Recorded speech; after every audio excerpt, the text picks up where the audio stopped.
Buenas tardes, en breve iniciamos. Estamos poniendo un poquito de música.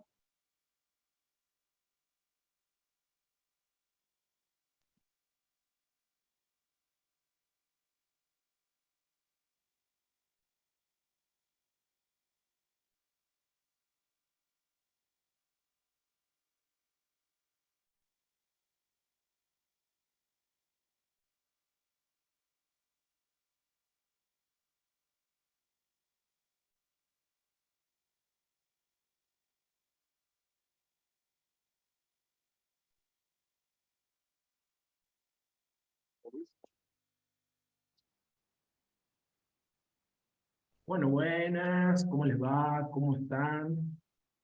Buenas tardes. Un gusto acá estar con ustedes. Un gusto que esté Xiomara Garzón, Leo Blecher, amigos, colegas. En breve vamos a ir comenzando, todavía estamos admitiendo a participantes, le invitamos a que enciendan las cámaras, por favor, así nos vemos. Ahí está Mariel que encendió, muchas gracias.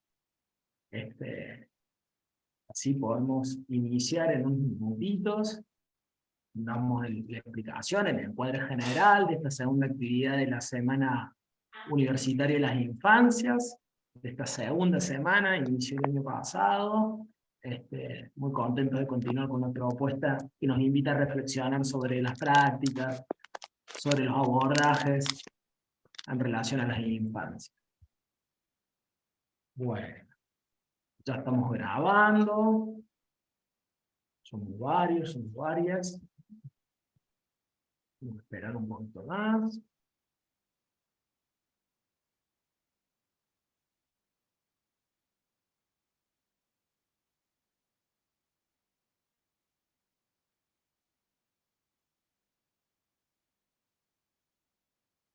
Un poquitito de música y en unos minutitos iniciamos.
Bueno, ahora sí, vamos a comenzar. Muy buenas tardes a todos, a todas, de la Escuela Universitaria de Educación Física, de la Universidad Católica de Salta. Le damos una cordial bienvenida y agradecemos la participación. Ayer iniciamos la segunda semana universitaria de las infancias para nuestra universidad y en particular para la Escuela de Educación Física y la Facultad de Educación, que es de donde organizamos conjuntamente con la Escuela de Trabajo Social. Tenemos una enorme importancia, una vital importancia en las infancias. entendiendo las mismas como sujeto de derecho, en búsqueda de una autonomía progresiva, en búsqueda de un protagonismo, en búsqueda de un espacio donde puedan vivir sus infancias de manera cuidada, de manera segura, de manera potente y tierna. Para eso, hoy hemos invitado a Leonardo Blecher. Él es antropólogo, recreólogo, está haciendo su doctorado, él trabaja para las políticas de cuidado de la Secretaría de Nación de Argentina, con el cual hemos compartido muchas acciones, propuestas, en el campo no solamente de las infancias, sino de las políticas de cuidado. Del mismo modo también está con nosotros la magíster Xiomara Garzón. Ella es de Colombia, pero hace muchos años que viene llevando adelante propuestas, proyectos de educación, de interculturalidad, con las infancias, pero también con diferentes poblaciones y diferentes edades en nuestro país. En Salta ha estado muchas veces, ha acompañado el proyecto de currículum de la modalidad de educación intercultural bilingüe, entre otras propuestas y proyectos. También trabaja en la Universidad Nacional de Luján y también ha acompañado proyectos y propuestas acá en la Universidad Católica de Salta. Desde ya agradecerles también a las personas que se han sumado a esta charla, también no solamente de Salta, sino del resto del país y de países vecinos. Creo que hay una colega de Brasil, por lo cual le vamos a pedir a los disertantes bueno, que conversemos, que hablemos un poquito más despacio y cualquier duda o consulta estaremos atentos.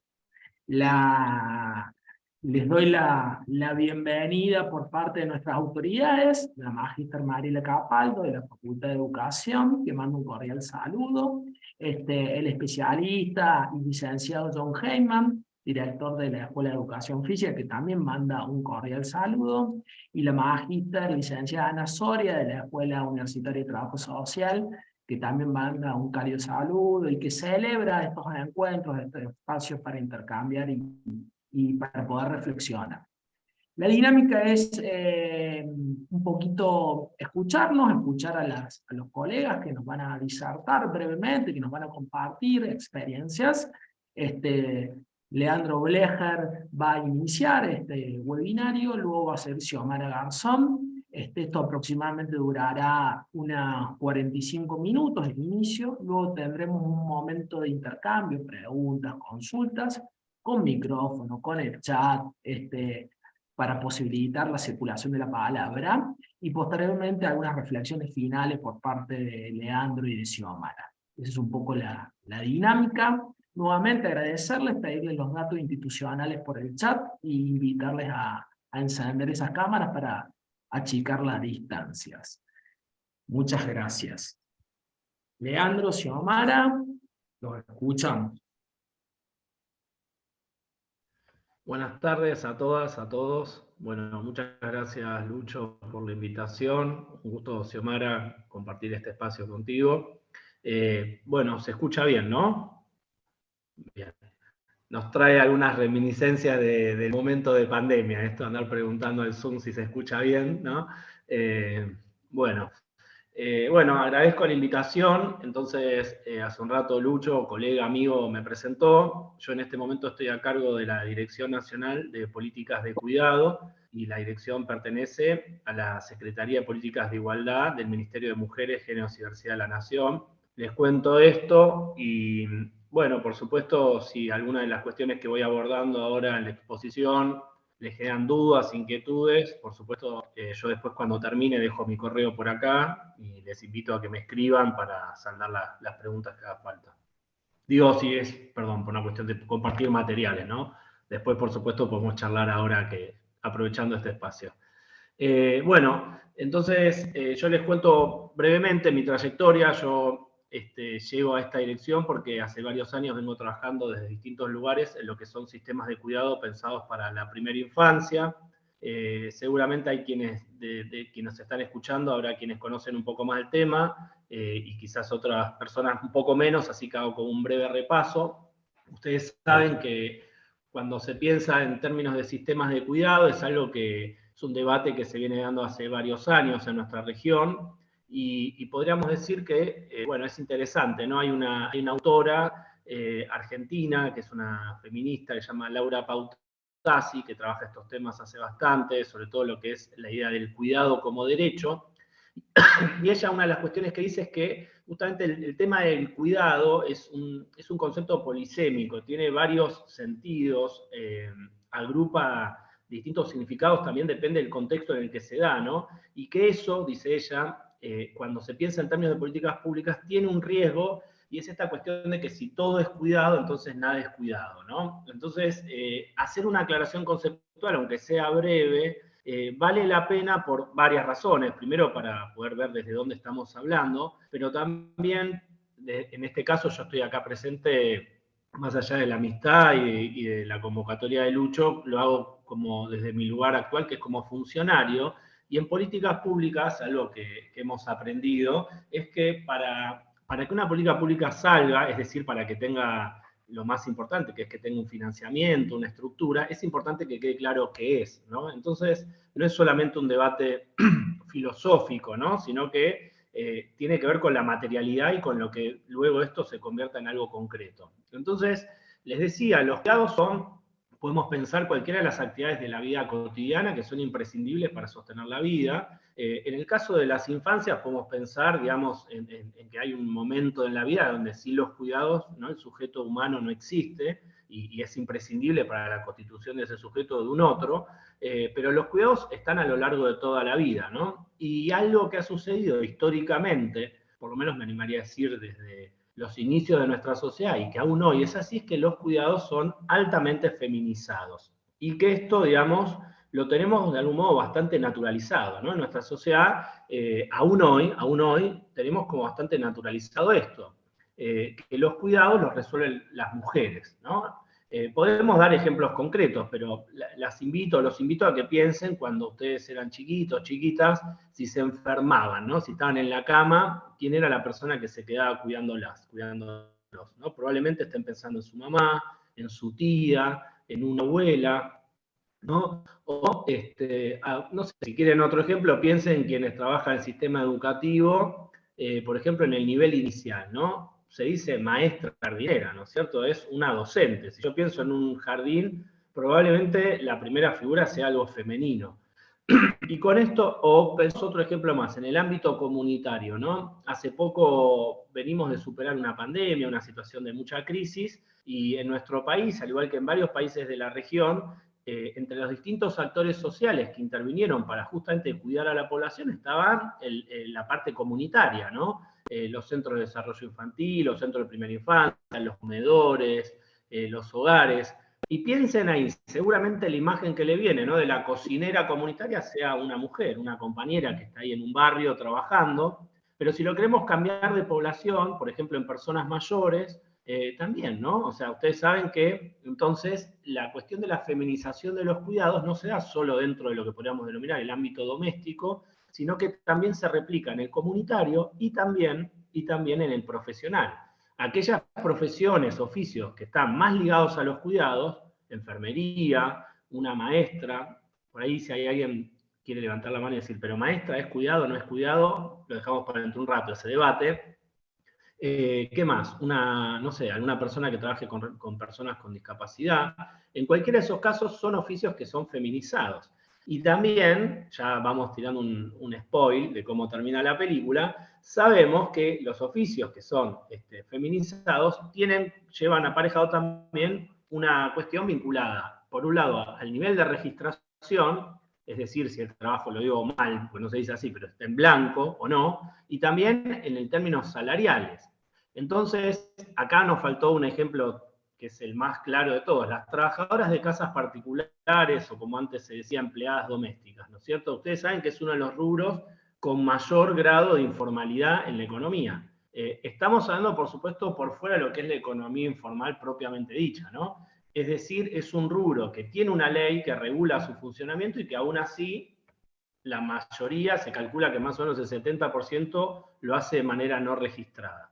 Entonces, con esto ya nos vamos adelantando una cuestión que es lo que tiene que ver con lo que se denomina el patriarcado, ¿no? El sistema que organiza nuestra sociedad en cuanto a las relaciones entre los géneros. Y claramente, las relaciones entre géneros son relaciones de poder, y en esas relaciones de poder hay una enorme desigualdad. Y junto a esa desigualdad, un fuerte desprestigio o desmerecimiento de lo que son las tareas vinculadas a lo femenino, en este caso del cuidado. Hago esta introducción, ¿por qué? Porque me parece interesante que nuestro país, a diferencia de otros países de la región, por suerte, ha logrado de algún modo cohesionar, construir una mirada en conjunto que de algún modo agrupa a las distintas poblaciones, y junto con las poblaciones que son las que, digamos, son sujetos de derecho de estos cuidados, también a quienes trabajan en esos cuidados, que no necesariamente es lo mismo, y lo ha hecho con una fuerte impronta de género. Digo, no es igual en toda la región. Por ejemplo, en el caso de Uruguay, Uruguay es, me animaría a decir, el único país de la región que tiene propiamente establecido un sistema de cuidado, y sin embargo, en el caso uruguayo, si bien tuvo una participación fuerte las militantes, agrupamientos feministas, es un sistema que quedó dentro de lo que es el Ministerio de Desarrollo Social. Y bueno, ahora en un ratito vamos a ver por qué eso es complejo. Entonces hablábamos recién de las tareas de cuidado, de la importancia de los cuidados en la primera infancia, ¿no? O en las infancias, como decía Lucho recién, y también pensar que en el mundo en general se está discutiendo la posibilidad de ver a los cuidados como un quinto componente de la seguridad social. Piensen que nuestro sistema de seguridad social, es decir, el modo que se organiza nuestra sociedad, de algún modo estaba apoyado, sigue apoyado en esta idea que ya está totalmente superada, donde la sociedad se organizaba de un modo tal donde el hombre era el proveedor, ¿no? Era quien traía digamos, el ingreso económico en las familias, y que luego la mujer se encargaba de realizar lo que eran las tareas domésticas, ¿no? Y eso obviamente quedó absolutamente superado. Sin embargo, ustedes lo saben, digo, cualquiera de las personas que está acá podría decir que la descripción de su vida cotidiana, que eso ya no es una realidad empírica, ¿no? Que se comprueba, por suerte, y sin embargo, todavía nuestro sistema de organización, digamos, de seguridad social, incluso, me animaría a decir, jubilatorio o de leyes laborales, no da cuenta de eso, ¿no? Ahora, en un ratito, estoy haciendo como una breve descripción histórica, en un ratito vamos a ir por la positiva, por las cosas que sí están pasando y sí se están diciendo. Les decía entonces que tanto nuestro país como distintos países de la región, bueno, ya que está Xiomara, podemos contar que en el caso de Colombia es un país hermano que en este momento se está dando una tarea muy parecida y con quien tenemos un buen diálogo a nivel nacional. En el caso de Brasil ahora lo mismo, en el caso de Chile es parecido.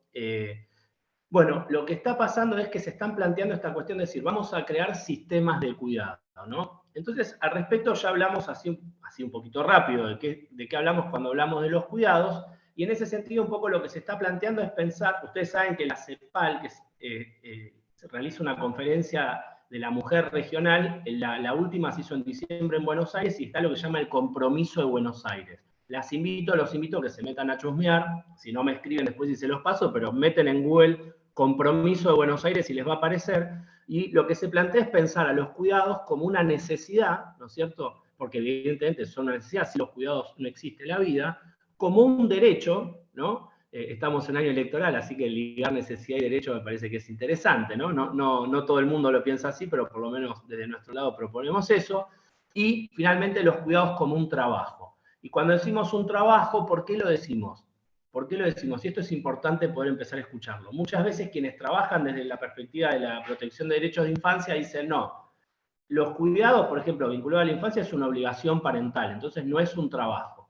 Y ahí empieza, interesante, no empieza, no, ahí entra, quiero decir, perdón, interesante la perspectiva de género. Y dice, no, son un trabajo. Y cuando decimos son un trabajo, decimos, por ejemplo, ya sea que sea remunerado o no. ¿Por qué? Porque si se reivindica como trabajo, entonces sucede la posibilidad de jubilarse de aquellas mujeres que durante toda la vida estuvieron cuidando, ¿no? Estuvieron dedicándose a eso, y que si no quedaban como sin desamparadas, ¿no? Y ustedes saben que, además de que es injusto, el problema de que las personas, las mujeres, digamos, no tengan autonomía económica, es que en las situaciones de violencia, por ejemplo, pierden la posibilidad de romper con la persona que está perpetuando esa situación, ¿no? Sigo entonces. Pensar los cuidados como una necesidad, como un derecho y como un trabajo sería como el punto de partida. Ahora sí, vinculado a lo que es la primera infancia, entonces, o la infancia, en definitiva, ustedes saben que las definiciones de primera infancia hay distintas, ¿no? Hay una que propone el UNESCO, hay otra que está en nuestra ley. De hecho, en la ley argentina hay distintas definiciones, ¿no? Porque, por ejemplo, en la ley que regula el funcionamiento de los centros de primera infancia, o CDI, lo establece como y eso tiene que ver con la obligatoriedad de la educación inicial. En ese momento era hasta los 5 años, después la obligatoriedad bajó 1 año, entonces quedó desfasado. Si lo tienen en la ley de 1000 días, ustedes conocen, ¿no? La ley 1000 días, que es la que regula, bueno, aparece la definición de primera infancia ligada a los 1000 días, pero eso es porque primó una visión médica. Si se agarran algunos paradigmas internacionales, puede ser hasta los 8 años. En mi caso, lo que diría es, no nos agarremos con ninguna definición demasiado dogmática y para operacionalizar veamos qué corresponde en cada contexto, ¿no? Pero entonces, volviendo, los distintos países de nuestra región tienen una realidad que es la siguiente. Junto con el cambio social que estábamos hablando hace un rato, es decir, del ingreso masivo de las mujeres al trabajo y una reorganización de los tiempos sociales también, ¿no? Y comunitarios, empieza a notar que hay como una serie de instituciones que están ahí empujando. Entonces, por ejemplo, las niñas de 4 años, ¿no? Entonces, ahí hay una histórica, en el caso de nuestro país, diría que data desde el inicio del siglo pasado, que es esto de educar y cuidar, ¿no? Por suerte son debates que han avanzado muchísimo. Yo me animaría a decir que a nivel conceptual académico están bastante superados, pero que todavía en los territorios no, ¿no? Entonces, digamos, en un resumen podríamos decir que nadie puede cuidar sin educar y no se puede cuidar sin y educar sin cuidar sería como imposible, o sea que son dos categorías que van hermanadas y que entonces esa división entre que existen espacios de cuidado y existen otros espacios que son educativos no tiene ningún sentido, salvo que nos pongamos como la remera muy institucional, ¿no? No, este es un espacio de Ministerio de Educación, este es un espacio de desarrollo. Por suerte son visiones que, como les decía, se van superando, pero que todavía hace falta seguir trabajándolas. Entonces, me quedan unos minutos, Lucho, voy a tratar de ser lo más resumido posible. Tengo el cronómetro acá porque no me quería exceder demasiado. Me gustaría decirles algunos desafíos en lo que implican los sistemas de cuidado vinculados a la infancia, por lo menos de nuestro país. Yo sé que esto lo podemos replicar en Salta. En Salta, hace unos años, desde otro marco institucional, pude hacer todo un relevamiento de lo que es la situación de la primera infancia. Pero lo cierto es que más allá de algunas pequeñas cuestiones anecdóticas, la situación que uno puede ver en Salta o en cualquier parte de nuestro país, y me animaría a decir, en la mayor parte de nuestra región, es bastante similar. Entonces, voy a enumerar algunos desafíos o cosas que considero que son principales. Por un lado, digamos, no es en orden de importancia. Por un lado, podríamos decir la cuestión de la cobertura. Es decir, la existencia de espacios donde niñas y niños puedan ser educados / cuidados desde los primeros días, digamos, desde los 45 días en adelante, ¿no? En ese sentido, la cobertura en nuestro país todavía sigue siendo baja, y que sea baja la cobertura tiene varios problemas, ¿no? Por un lado, porque evidentemente cuando no hay se va resolviendo como se puede, y el como se puede tiene un costo en términos de calidad, pero también está muy vinculado a un problema fuertísimo que tiene en este momento nuestro país, y que es lo que estamos discutiendo, que es el modelo de país que queremos, que es la infantilización y feminización de la pobreza. ¿Esto qué quiere decir? Que una familia monomarental tiene muchas más chances de caer en la pobreza, de ser empobrecida, que una familia que, digamos, por ejemplo, no tiene infancia. Y esto, ustedes saben, en el problema mundial que tenemos de envejecimiento poblacional es gravísimo, ¿no? Más allá de que en términos de derecho, por supuesto, los niños y niñas tienen derecho, pero digo, yo no me quedo en eso, sino que podemos dar argumentos demográficos, económicos, de los que quieran, ¿no? Entonces, una primera cuestión es la cobertura. Entonces, en ese sentido, contarles, en los últimos años se ha apostado y se han construido jardines y centros de desarrollo infantil o de primera infancia, como los quieran denominar, pero aún hoy sigue siendo insuficiente. Para que tengan una idea, se calcula que la de 3 años, por suerte en nuestro país en 4 y 5 años la cobertura está alrededor del 100%, es buena. En ese sentido en la región es bastante avanzado. Sin embargo, a la sala de 3 se calcula que es más o menos el 50%. ¿Esto qué quiere decir? Que para mejorar esa situación hace falta, por lo menos de mi punto de vista, 3 cosas. Por un lado, actualizar la legislación, porque el último cambio de obligatoriedad del nivel inicial lo que establece es que la sala de 3 no es obligatoria sino universal. Eso era una apuesta y una negociación que se dio entre la nación y las provincias, porque las provincias no querían que fuera obligatoria la sala de 3 porque no querían asumir el costo fijo, es decir, pagar los salarios docentes que eso implica. Entonces, actualizar la legislación sería, desde mi punto de vista, mejor, volver obligatoria la sala de 3, pero junto con eso comprometer 2 cosas. Una actualización del sistema de financiamiento educativo argentino, es decir, reordenar lo que eso refiere, y por otro lado, una actualización en los fondos de construcción. Por ahora, el problema más serio aparentemente no es la cuestión de la obra pública, porque eso viene avanzando a un ritmo bastante más rápido, sino el tema de cómo los gobiernos locales asumen ese costo, ¿no? Ahí hay distintos modelos, uno podría hacer que lo pague la provincia, los municipios, pero evidentemente esto no se puede hacer sin actualizar eso. Luego, eso era con respecto a la cobertura, ¿no? Entonces, además de eso, tenemos otro problema que es la cuestión de la calidad, ¿no? Entonces, en ese sentido, yo diría, lo digo muy rápido, deberíamos superar este prejuicio que tenemos de que los jardines, por decirlo de manera, garantizan una calidad y que si es un espacio comunitario no la tiene, ¿no? Pero entonces, ahí sí quisiera hacer una aclaración. Hoy el universo que tenemos es absolutamente disperso, heterogéneo y desigual. Entonces, en ese sentido, traer una categoría antropológica que pareciera que los debates vuelven, ¿no? Esta era de principios de este siglo, del 2000, pero ahora vuelve esa discusión y es, una cosa es la desigualdad y otra cosa es la diferencia. Muchas veces se le da un carácter como medio folclórico a la diferencia para disfrazar la desigualdad. O sea, en criollo, está muy bien la heterogeneidad, está muy bien respetar las experiencias locales, las trayectorias de cada una de esas experiencias, pero otra cosa es que eso sea desigual. Entonces, las propuestas pedagógicas, didácticas, las formas de organizar los tiempos, el vínculo con la comunidad puede ser absolutamente diverso y debe serlo para que eso funcione, ¿no? Hay un montón de pedagogías ahí. Pero eso es una cosa y otra cosa es decir que es un espacio que funciona con dos mangos. Entonces, la realidad hoy es que es absolutamente desigual. Y hay espacios que están con muy buena calidad, por ejemplo, el Ministerio de Obra Pública construyó lo que llaman la infraestructura de los cuidados, una serie de centros de desarrollo infantil por todo el país, y esos son espectaculares. Pero hay otros que han surgido en los momentos de crisis, digamos, para poder lidiar con la falta que había de esos espacios, y esos espacios pueden ser una propuesta interesante, pero les falta financiamiento. Edilicio, para que sea mejor, para que funcione mejor y sea más lindo, de equipamiento, entonces ustedes que hay muchos docentes lo saben, ¿no? No es lo mismo trabajar, vos podés tener un lugar lindo, pero si no tenés buenos materiales, yo no digo que sea determinante, pero cualquiera de ustedes sabe que si tenés mejores materiales, laburás mejor. Y por último, y junto con esto también, con respecto a lo de la calidad, la cuestión salarial. Y vuelvo a lo que decía al principio, que sean trabajos altamente feminizados tiene que ver con que muchas de esas personas, muchas de esas trabajadoras trabajan de manera muy informal, entonces no es lo mismo si te enfermaste tener una suplente o no, y además con muy bajo nivel salarial.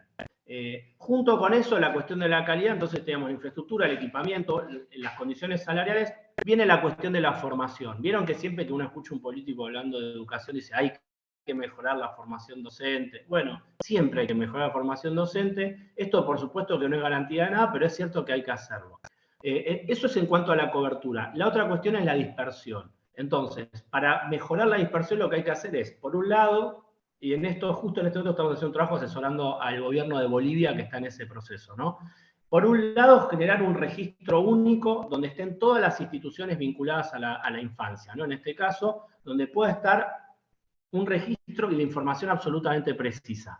En el caso de nuestro país tenemos el Mapa Federal de los Cuidados, las invito y los invito a que googleen eso y vean cuáles son las instituciones de cuidado que están cerca donde están ustedes, pero todavía no alcanza, porque eso es simplemente una foto de lo que hay. Un registro es un poco más que eso. Junto con el registro, lo que hay que garantizar son dos cosas más. Por un lado, la supervisión de esos espacios, y por último, y esto es lo más difícil, distintas políticas, por ejemplo, como en este momento el Plan Nacional de Primera Infancia, que lo que hagan es completar cuáles son las cosas que necesita cada lugar. Es decir, definir una serie de estándares de calidad. Yo sé que suena medio liberal decirlo de esta manera, pero la verdad, mejor no usar eufemismos. Estándares de calidad. Esto es garantizar que haya un piso de ciertas cosas que nos tenemos que poner de acuerdo, que es lo que necesita un espacio, del tipo que fuera de infancia para que funcione. Desde la altura de la ventana, y ese tipo de cuestiones se dice que está bien, pero son básicas, hasta el ratio, la relación entre cuántos adultos, adultas cuidando tiene que haber por cada cantidad de chicos y chicas, y también, ¿por qué no?, algunas cuestiones mínimas didácticas, pedagógicas, ¿no? Por ejemplo, que haya lugar al juego y demás. Ustedes dirán, bueno, ¿cómo se hace eso? Se hace sentando en una mesa a un montón de gente que tiene. En este momento nuestro país tiene la Mesa Interministerial de Cuidados y les puedo asegurar que pese a que funciona muy bien, esto que estamos diciendo es de lo que más cuesta. Por ahora logramos pequeñas articulaciones. Por ejemplo, el Ministerio de Obra Pública hoy, en los centros que ya abrió, está llevando un grupo de personas que se dedican a la educación infantil, son recreólogas, psicopedagogas, y está haciendo talleres lúdicos para que las nenas y nenes de 2, 3, 4 años puedan hacer una evolución sobre el centro del que están.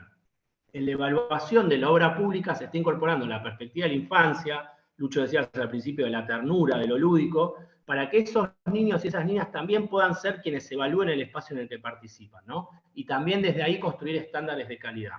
Ya dijimos entonces la cuestión de la calidad, la cuestión de la cobertura, me faltan dos cositas más. Por un lado, la cuestión de los tiempos, ¿no?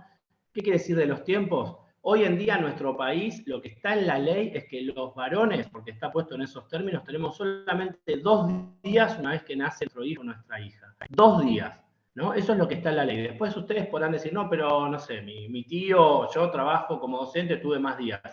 Está bien, pero el mínimo que obliga la ley es de 2 días, o sea, perdón, el máximo es de 2 días, después cada uno puede negociar por su lado. En este momento, por suerte, se está dando una discusión en el Congreso para mejorar las licencias parentales y que la de la persona no gestante sea de 45 días, se mejore la de la persona gestante y también incluir a las personas que adoptan, que hoy en día nuestra ley no las contempla. Entonces tenemos el espacio para cuidar, el tiempo para cuidar, ¿no es cierto? Y por último, por supuesto, faltan algunas políticas concretas de lo que tiene que ver con el apoyo a la crianza, ¿no? Como por ejemplo el plan Primeros Años, o desde nuestro ministerio estamos impulsando un plan que reparte kits de lactancia, que son un equipo que sirve para que las personas que están lactando puedan hacerlo, digamos, con un extractor de leche, con un bolso y demás. Es decir, políticas concretas que apuntalen a algunas poblaciones concretas para mejorar esa correlación, ¿no?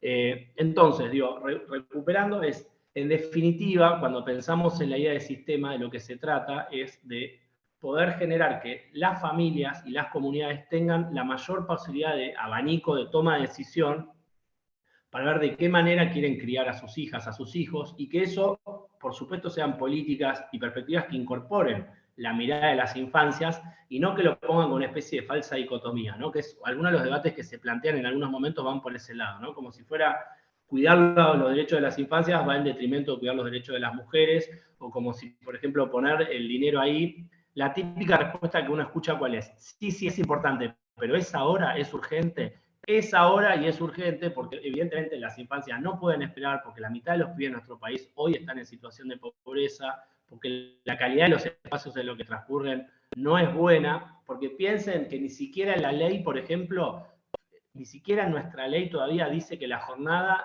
de jardín sea de más de 3 horas. Entonces piensen ustedes en la posibilidad que tiene una familia de organizarse si lo máximo que puede aspirar es que un niño ahí esté 3 horas en el jardín, ¿no es cierto? Es poquísimo.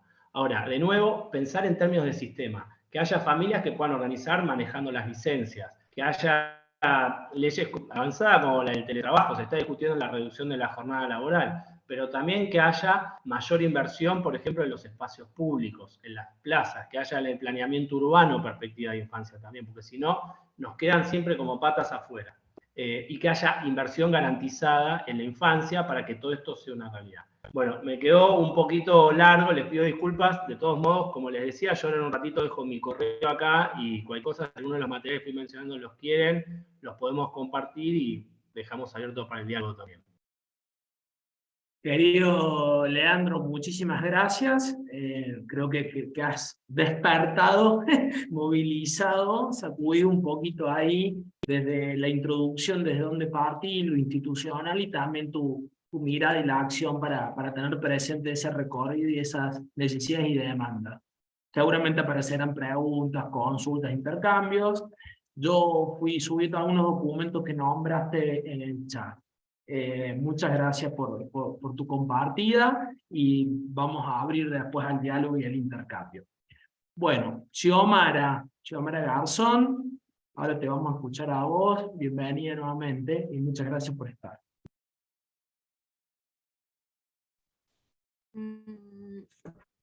Eu chama Juapete, nakiwe Gualapeikacha kikiu Gualaspesco, Chapaca Gualapeikacha Cuesquiu Estitenga Iptau, Capillasa Xiomara Ipia Garzón, Tutenas Capillazas Leo, Capillasa Luis, Cuesquiu Paca Cujut. Buenas noches para todos y para todas, para todes. Pues agradecer el espacio, primeramente pues Es un gusto compartir con Leandro en este encuentro y esta palabreada.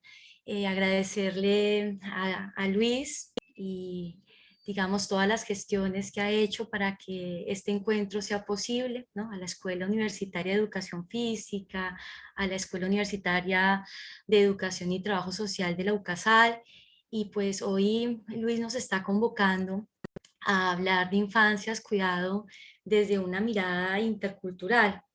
Y pues antes que nada quisiera decirles que soy de Colombia, vengo de un departamento que se denomina como el Cauca, tierras en plenos florecimientos, traduce, un departamento con una diversidad cultural muy importante de afros, indígenas, campesinos, y esa herencia es lo que nos constituye como seres humanos y habitantes de este continente. Entonces, soy docente en este momento de la Universidad Nacional de Luján y oriento justamente una asignatura que es teoría de la práctica en espacios no formales en educación física. Y me llamaba mucho la atención poder compartir con ustedes porque hoy nos están convocando a compartir desde nuestro pensar y sentir, no solamente como docentes universitarios, sino como docentes que también hacemos parte de los procesos sociales y que nos hemos constituido con el movimiento, ¿no? Con los movimientos magisteriales, educacionales e indígenas. Soy indígena, mi madre descendiente del pueblo Pijao, cazador, recolector, y mi padre, un indígena más de zonas de sabana, tierras planas, llamados muiscas. Entonces, con esta apertura, quisiera arrancar con algo que he preparado y tiene que ver con qué implica mm, esa visión que ha tenido Occidente del mundo adulto, ¿no? Y cómo nuestras sociedades tienden un poco a confundir permanentemente desde esa racionalidad moderna, capitalista, colonial, patriarcal, pues un mundo adultocentrista como un proyecto histórico netamente del capital, ¿no? Entonces, a mí me gusta mucho cuando Rita Segato dice que se selló a fuego la idea de que el sentido de la niñez es una buena preparación para la vida adulta. Y de eso se trata la diferencia de este conversatorio. Y me interesa mucho que lo podamos problematizar porque a veces se confunde educar con preparar.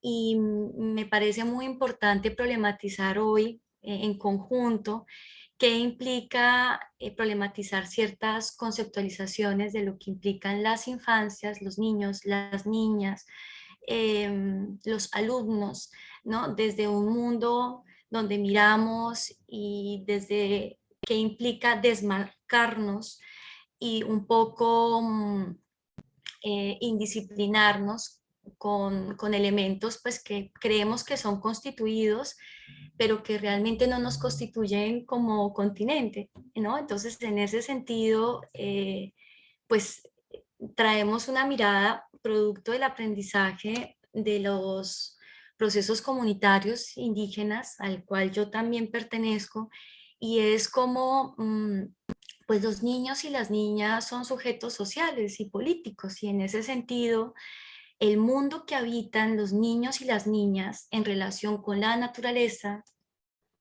con el cosmos, la naturaleza concebida como los animales, las plantas, los seres humanos y no humanos, pues tiene una relación muy, muy profunda que crea, reproduce, transforma determinado contexto social y comunitario, incluyendo el espacial.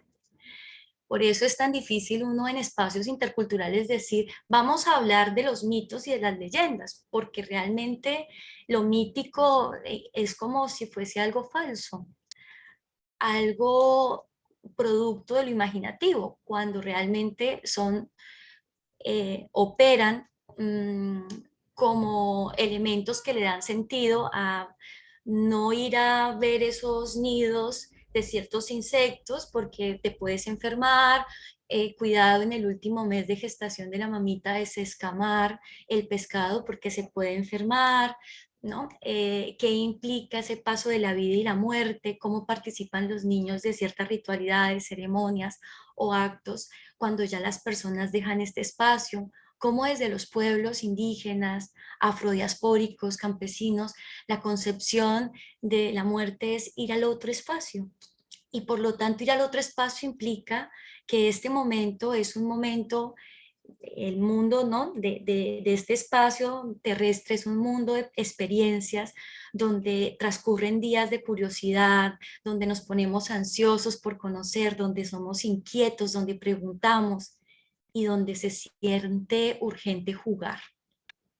Y particularmente, digamos, esa idea, ¿no? Necesita pues un encuentro con pares para disfrutarlo, para amortiguar, ¿no? Esas comprensiones que, digamos, a veces el mundo adulto no las entiende. Casi los adultos no juegan, no jugamos, sentimos que es algo de niños.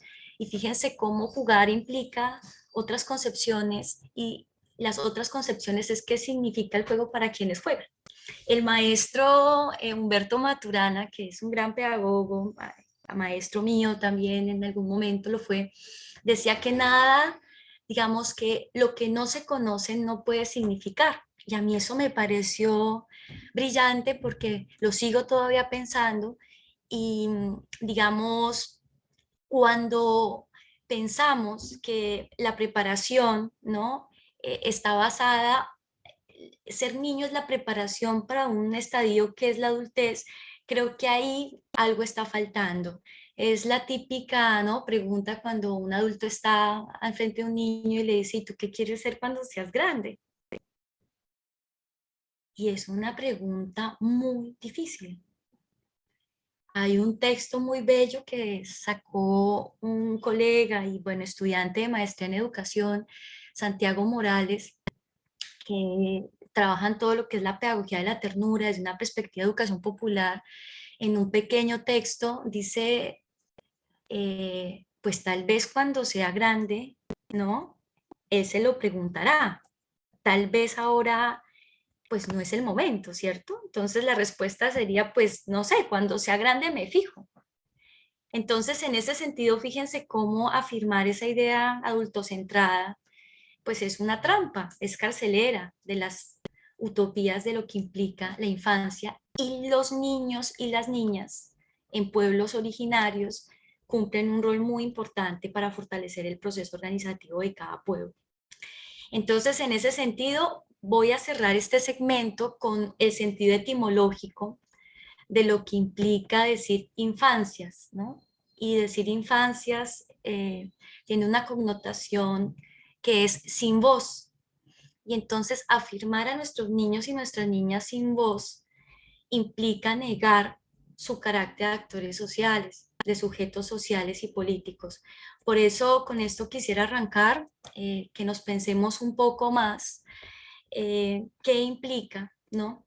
Esos momentos y esos actos políticos que son transformadores y que tienen que ver con cómo concebimos en este continente, ¿no? Unas ideas que a veces son instaladas producto, por supuesto, de un momento histórico como lo fue la colonización, pero como de alguna manera pues estamos dando unos pasos para pensarnos más situadamente desde qué implica pensarnos la educación intercultural, qué implica que históricamente hayamos tenido una incapacidad profunda de dialogar con las culturas, ¿sí? Que ha implicado que ese no diálogo con las culturas y con las diversidades haya producido experiencias de autonegación, deshumanización y de una escuela injusta,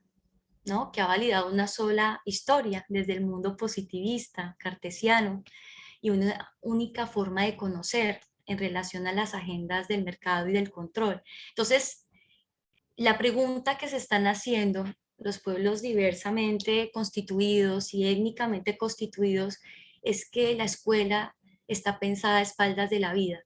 Y en ese sentido, bueno, quisiera compartir algunas lecciones que he aprendido junto con los movimientos sociales y de manera concreta en la formación de maestros indígenas, no solamente en Colombia, en México, sino también en la provincia de Salta, en la Argentina, y cómo son propuestas donde los codiseños, delineamientos curricular para pueblos Wichí, Chaneta, Piete, Chulupí, Guaraní, Coya, Yaguita Calchaquí, implica la coparticipación de esos sujetos que están en el centro de la discusión, no solamente en los niveles inicial, sino que también primaria.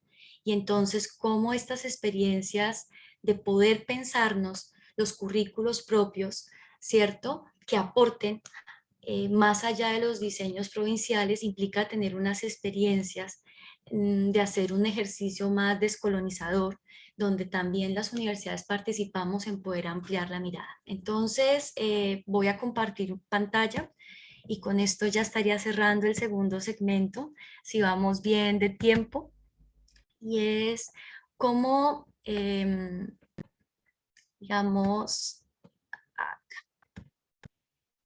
cómo empezamos a sentir y a pensar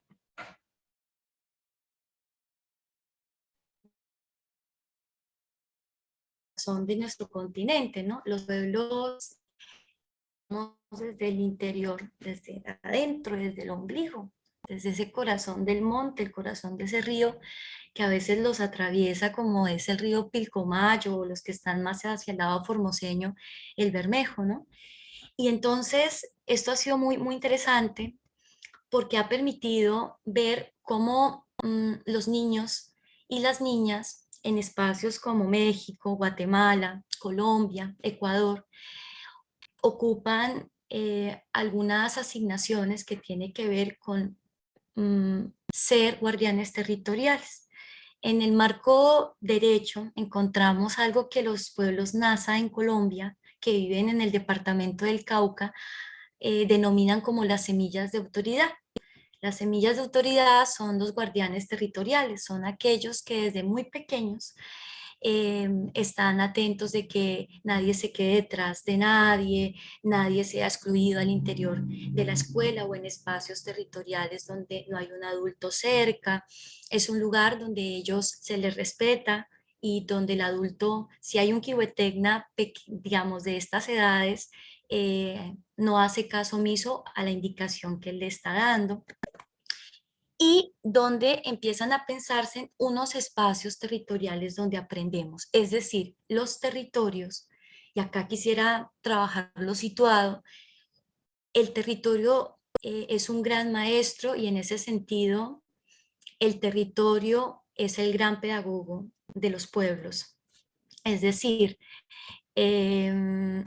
cómo la vida buena, el buen vivir constituye una idea que no va marcada con el desarrollo como crecimiento, como progreso, sino que implica tener otros niveles de longevidad, que implica cuidar a nuestros niños y nuestras niñas, que implica cuidar la alimentación desde lo que producimos, desde lo que intercambiamos, desde lo que convidamos, que implica que no solo las mujeres son las que encargan de alimentar la vida, ni de traer vida a esta vida, sino que las mujeres cumplen un rol político para ciertos equilibrios comunitarios de la familia y también de las organizaciones.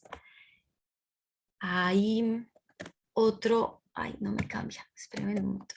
Hay otro elemento que quisiera rescatar desde esta infografía, que es más un cosmograma, y es como algunos pueblos han empezado a pensarse que si somos hijos de esta tierra y que el ombligo está sembrado al lado de la casa para que retornemos a nuestros orígenes, es vital que no sigamos siendo analfabetos de nuestra propia historia. ¿Cómo vamos de nuevo a nuestros orígenes? ¿Quiénes somos? ¿De dónde venimos? ¿Qué nos constituye? por qué somos semillas de vida, qué caminos hemos recorrido, han recorrido nuestros ancestros, porque esos caminos tienen una carga de sabiduría y de conocimientos.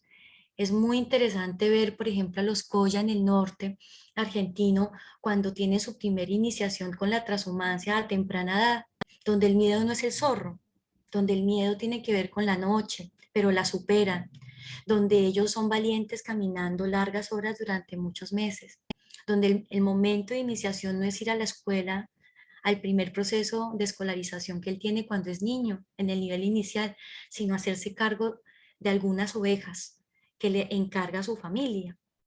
Cómo los conocimientos y saberes tienen que ver con un sistema de saberes donde el pueblo de Aguita tiene en cuenta que tienen cuatro padrinos según los elementos que tiene esta tierra, y cada padrino cumple una función que le hereda a ese niño y a esa niña.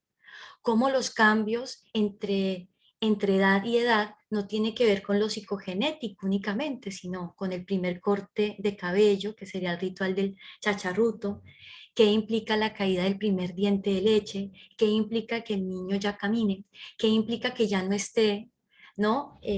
Apado en las espaldas de su mamita, o que todo el tiempo esté en la teta de la madre, ¿no? Esos cambios van a implicar unos momentos muy importantes que a veces no son tenidos en cuenta cuando hablamos, ¿no?, de los momentos de vida de nuestras infancias.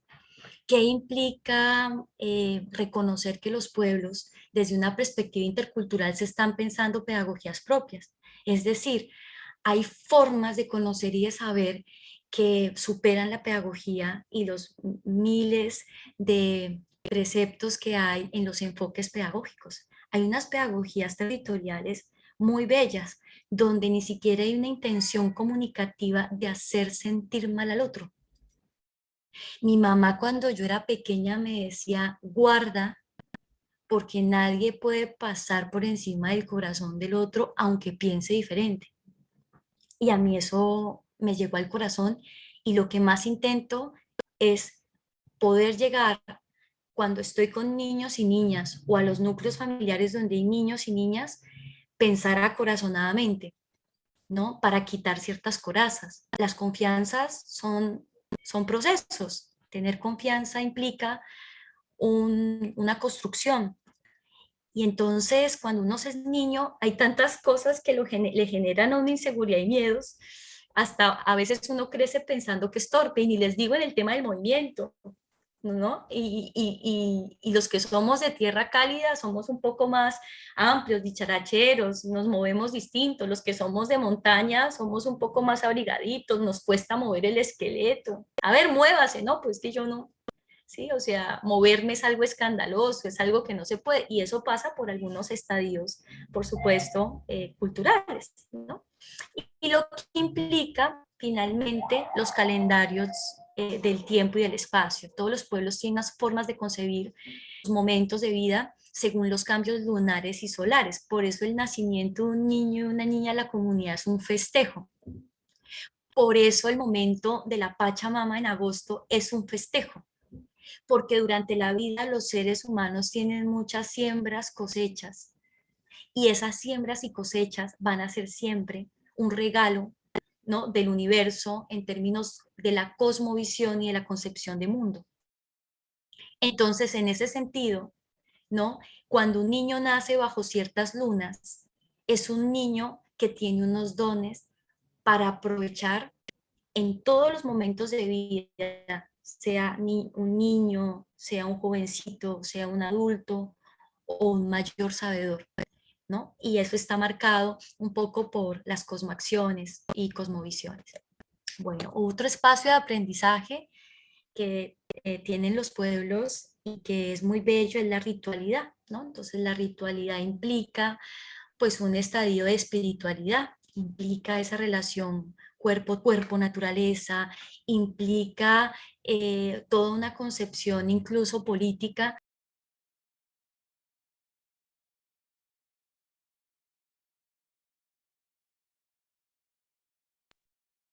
Ay, me parece que hemos perdido a Xiomara. Estaba dando un poquito... Ahí está de nuevo. ¿Sí o está acá? Ahí Sí, está, estoy, bárbaro. qué raro, Sí, Bueno, se fue la bueno. señal, ¿verdad? Pero ahora ha vuelto Sí. perfecto. Ahí se está abriendo. Genial, seguimos. Gracias.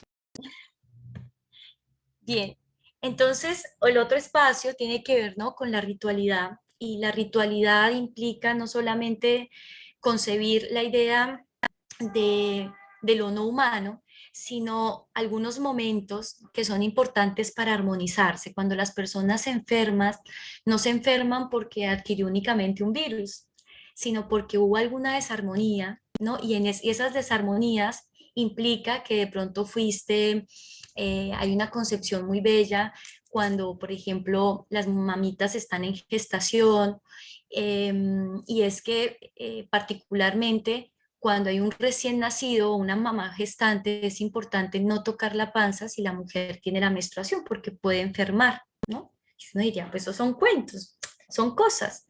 Pero si ya lo sabes, pues no lo haces. No es que no le expreses afecto a la mamita que está gestando, sino que hay que esperar hasta que se termine esa luna roja, ¿no?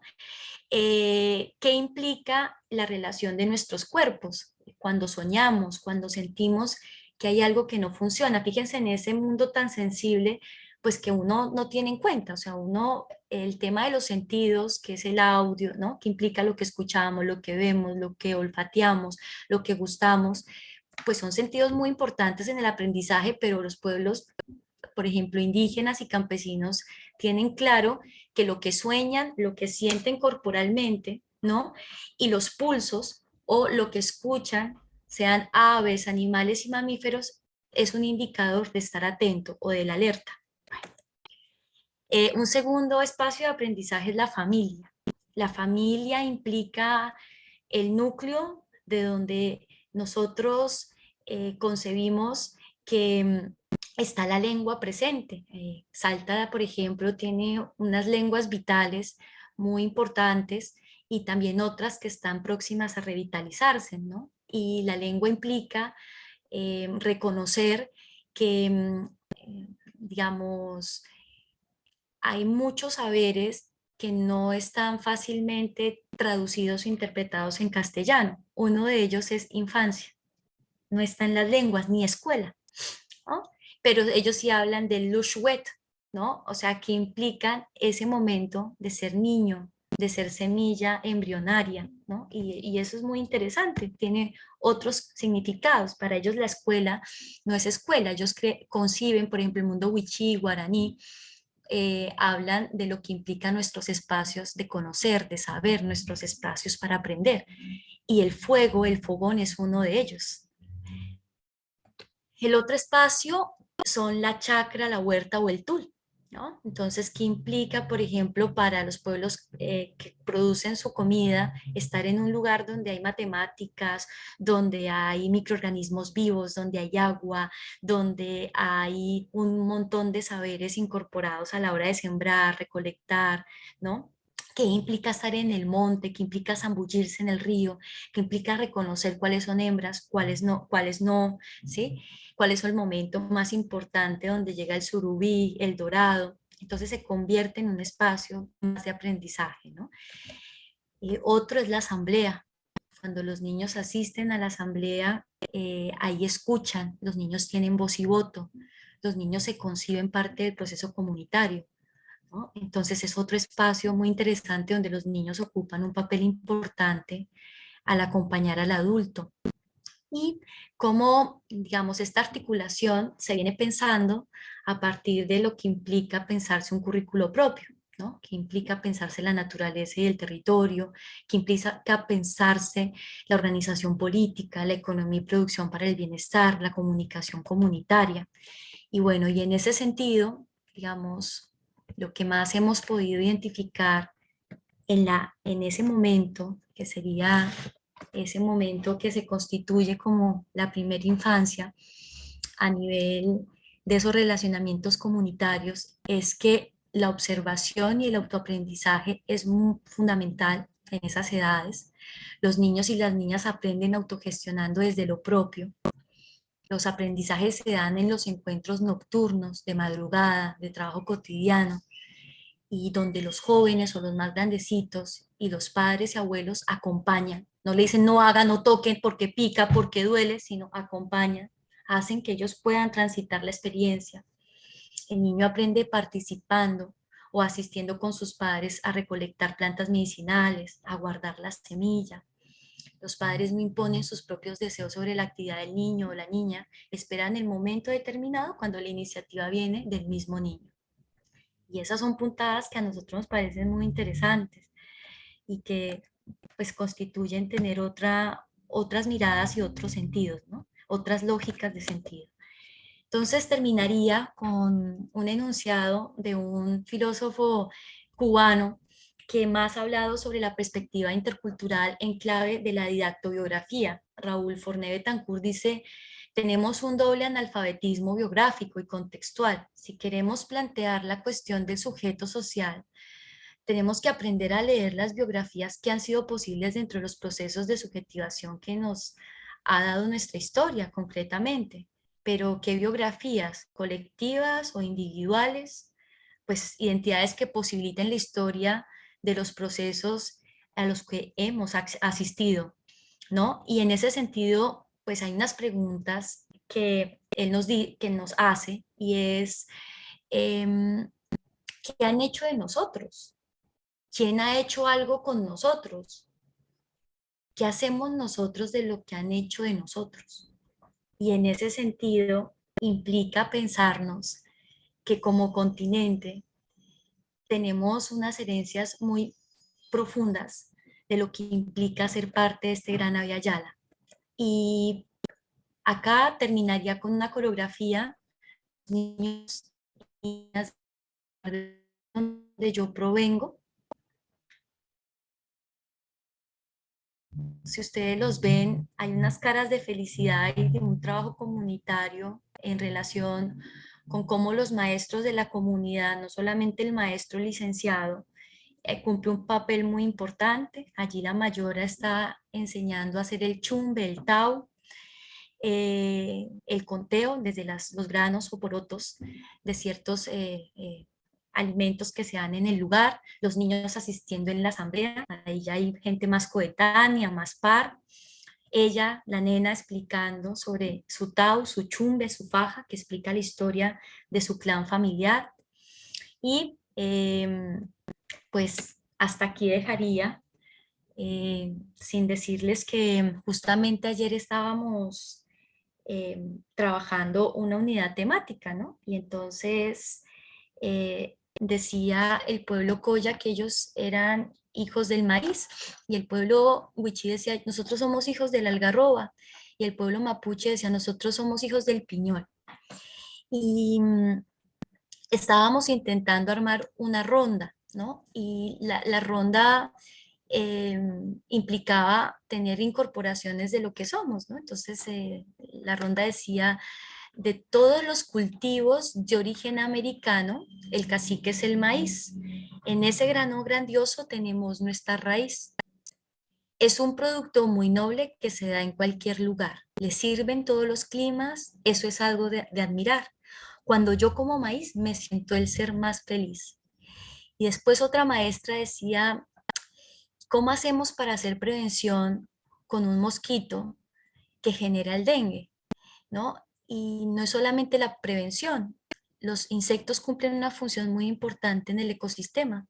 De hecho, los mosquitos y los zancudos, cuando cantan, están anunciando el amor, es en un momento de apareamiento, ¿no? Entonces, digamos, cómo a veces esas comprensiones de la naturaleza implica comprender esas lógicas de sentido. Y esas lógicas de sentido a veces las juzgamos porque no tratamos de comprenderlas. Yo consigo muy importante empezar a pensarnos a estos niños y estas niñas donde ellos tengan voz, donde nos puedan decir qué tipo de vida desean, qué tipo de sociedad desean, qué tipo de maestros quieren para, ¿no? Y qué tipo de comunidad también se ven como un horizonte común y comunitario. Los niños tienen cosas increíbles que nos aportan y a veces las desconocemos porque precisamente no les damos esa voz. Y entonces, en ese sentido, pues preparar a estos niños es más que prepararlos para esa vida adulta, que es un poco el cuestionamiento con el cual yo comencé esta intervención hoy.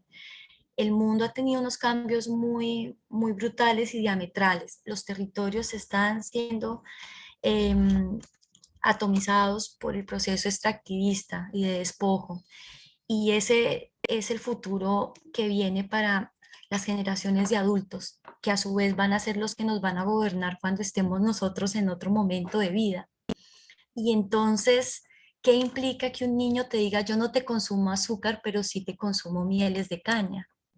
¿Qué implica que un niño te diga, yo ayudo a la abuela, no por la edad en la que está, sino porque es una persona que lo requiere, lo necesita y porque hace parte de los valores propios de solidaridad y de unidad, ¿no? Y entonces, pues yo terminaría hasta acá, dando el espacio, como decía Luis, para las preguntas y ese diálogo rico de saberes. Chutepai, egua, egua.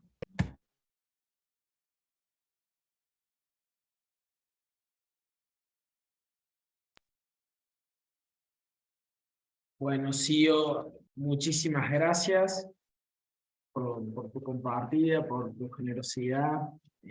Bueno, ahí ya ha habido unos comentarios y preguntas en el chat, pero vamos a ir abriendo el momento de consultas, de intercambio, de preguntas. Pueden ser preguntas generales, a ambos, a Leo, a Sio, o puede ser alguna pregunta direccionada.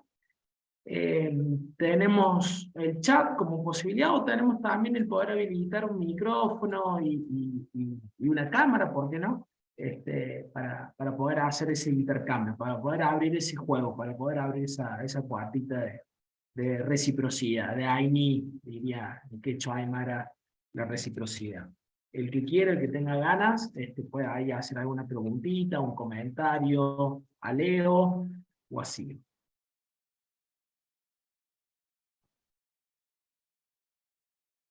O sea, el micrófono abierto, ahí en Quilla. Buenas noches. Buenas noches.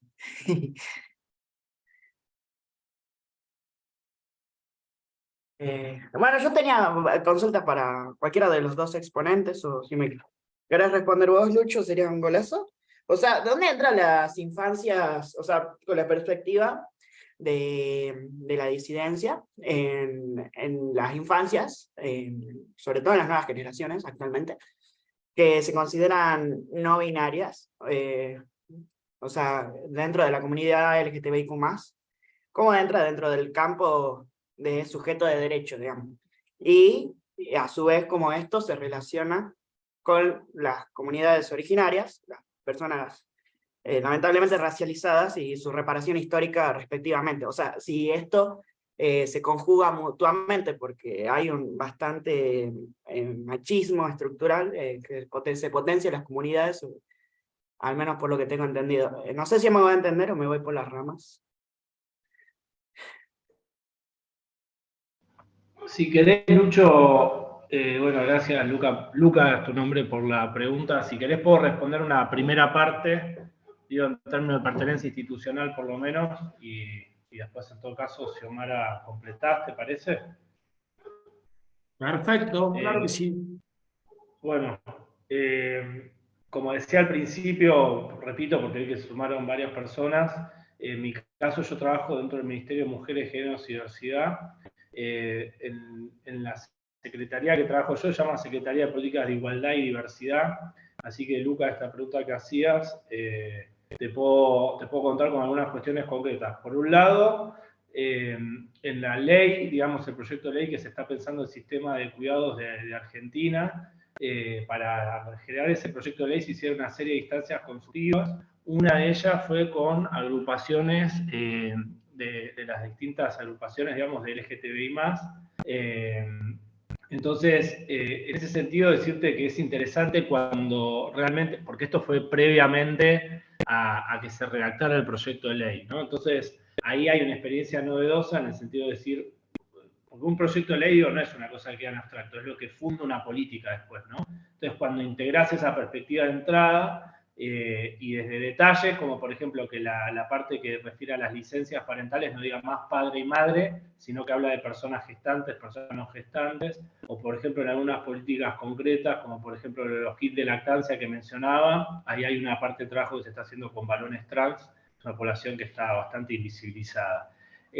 Por otro lado, decirte que pese a que en nuestro país la ESI cumple ya más de 15 años, la Ley de Educación Sexual Integral, todavía está muy desparejo el nivel de anclaje institucional que tiene. Entonces, ahí pensando en las infancias, digo, como un ejemplo concreto, me ha pasado ir a capacitar a jardines pensando en talleres de juego y ESI, ¿no? Y pensando que íbamos a trabajar, no sé, algunos contenidos y por ahí llegar y que lo primero que tenemos que contar es que no hay colores de varones y colores de nenas.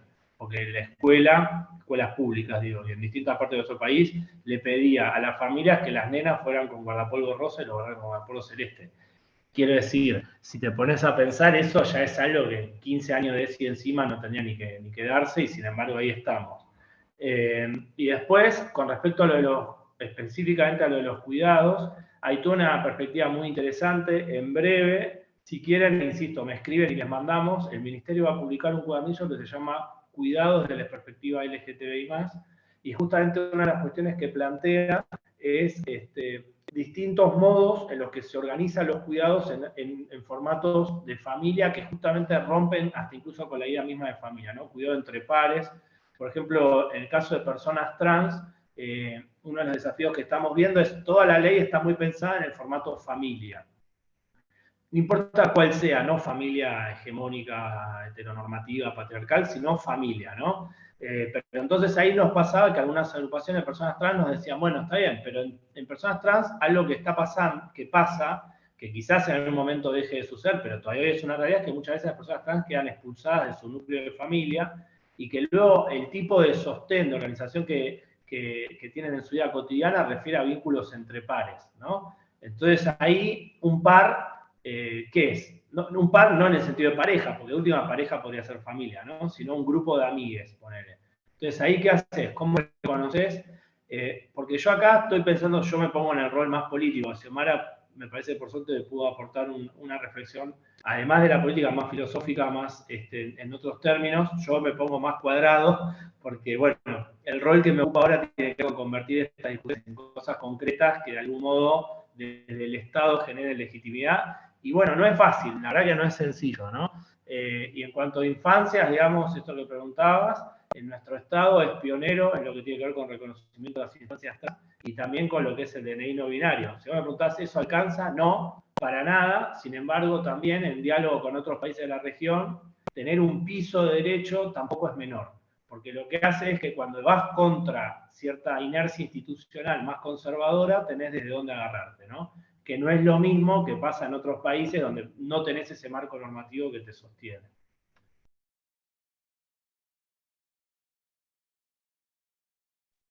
Dale, muchas gracias. Es para reflexionar para rato con todo lo que decís.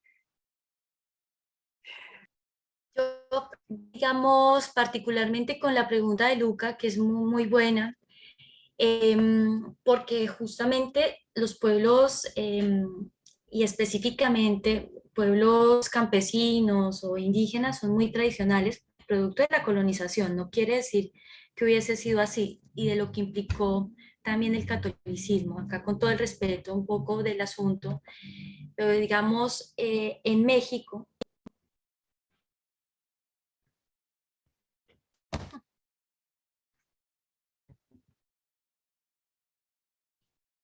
¿están ahí? Sí, sí, se te Bueno, escucha así. Sí. en México hay una experiencia muy bonita, de una comunidad indígena, si la quieres consultar, que es Juchitán, ¿no? Ellos hablan de las muxes, es decir, nace con una biología masculina, pero se identifican con el género femenino, ¿no? Y están integradas a su comunidad y a su cultura desde tiempos prehispánicos. Solo recién, posterior a los años 60 del siglo XX, comienzan a vestirse como mujeres y eso genera una controversia tremenda, ¿no? Sobre todo en este continente. Yo tengo, por ejemplo, experiencias donde hay pueblos indígenas en Colombia, donde decir que alguien tiene afinidad, un hombre, por otros hombres, o el tema de la homosexualidad o lo que implica ser lesbiana, causa el destierro. Eso es muy brutal, ¿cierto? En pleno siglo XXI. Pero hasta ahora se está entrando en lo que implica reconocer otras categorías, ¿no? ¿Qué implica reconocer categorías, como tú lo decías, de racialización, de etnicidad, de género? Las identidades, cuando nos pensamos las identidades, nos las pensamos en plural y nos las pensamos como esos movimientos que tienen los sujetos. Y uno de ellos tiene que ver con el tema del género, ¿no? Y de los géneros. Entonces, es algo que todavía hay que empezar a trabajar. Fíjense, yo les hablé de niños y niñas. Hablar en lenguaje inclusivo es todo un tema. Hay incomodidad, porque eso implica otras deconstrucciones. Eso no es que uno ahí lo dice porque sí. Donde yo llegue a decir en mi pueblo, niñes y adultos, mejor dicho, me dicen, pero Xiomara, porque tengo que explicar cuál ha sido ese salto que se ha dado sobre ello. Por eso hablamos de niño y niña, ¿no? Porque se hace alusión un poco al tema de la dualidad, ¿no? Lo femenino, lo masculino, hay semillas femeninas y masculinas, está el día y la noche, ¿no? Entonces, pero fíjense que los grises son bien importantes, ¿no? ¿Qué implica esos otros procesos que se están dando de visibilización, pero que a veces no los conocemos? Entonces, yo quería como hacer ese aporte porque lo de las muxes y es muy, muy, muy interesante y que implica respetar esa diversidad de género en medio, digamos, de tanta marcación y discriminación.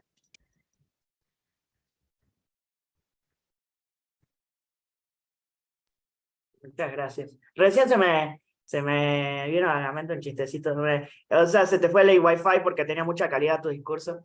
Ah, puede ser, no nos cargaba a nosotros. Ah, Gracias, Leo, gracias, Io. Luca, muchas gracias por la pregunta, por la compartida, por abrir el juego también.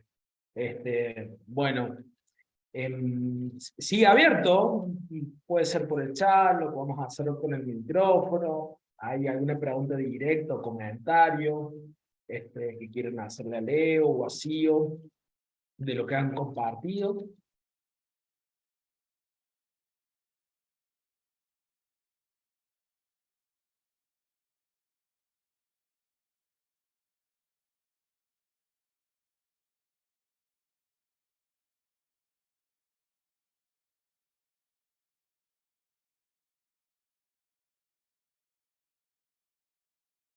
bueno, yo tenía un comentario para Lea. Tuvimos un encuentro para el Día de la Mujer, en el que participaron distintas organizaciones de derechos humanos.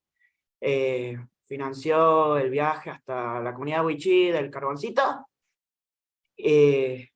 Hicimos junto a todas las chicas un recorrido de reparación histórica de todas las violaciones de derechos humanos que se vienen perpetuando en los territorios, que bueno, más o menos pasan casos parecidos en todo el territorio actualmente conocido como noroeste argentino,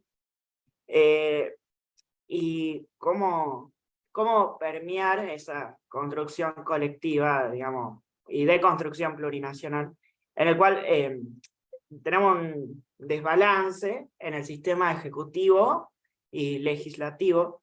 Lo podemos ver potencializado con Juntos por el Cargo, con Milei, que vienen a sacar todos los derechos conquistados por las disidencias, y especialmente con el Malón de la Paz ahí esperando en el Congreso de la Nación que bajen la reforma inconstitucional de Morales. O sea, no sé si me hago entender cómo permear como ciudadanos, digamos, en la reparación histórica cuando tenemos esas leyes que legitimizan como vos decís, de hace 15 años, pioneros en educación sexual integral, pero, o sea, no sé si me hago entender, digamos, porque abarca muchísimas cosas y me encantaría tener el documento a mano de lo que estuvimos laburando, pero lo tienen mis compañeras. Digo, son como aportes bastante amplios, ¿no? La consulta, el comentario, me parece que está buenísimo y ahí Leo y Sio también compartían los mails, los correos como para el intercambio, no solamente pedirles materiales, ahí me estaban preguntando el Power, sino también para poder compartir cosas. Luca viene haciendo el recorrido. Hace poquito hacíamos algunos abordajes, algunas propuestas. En general era para toda la población, pero bueno, todavía sigue muy instalado, como bien dijo Sio, el juego como patrimonio exclusivo de la infancia y excluyente de la adultez. Bueno, es que pasa una cosa direccional solamente. Entonces, a quienes, muchos estudiantes, sobre todo de educación física que están participando, también de otros, por ahí pedirles a ustedes cómo pensar un abordaje de cuidado, de juego, con mirada intercultural, en lo micro, ¿no? Ahí en ese espacio, en esa escuelita, jornada CPI, CDI, en el barrio. ¿Qué cuestiones piensan ustedes que estaría bueno estar atento a la hora de llevar adelante una propuesta? ¿Qué les parece? Tenía ganas yo de preguntar eso, pero abriéndole a los chicos, chicas que andan también acompañándonos acá.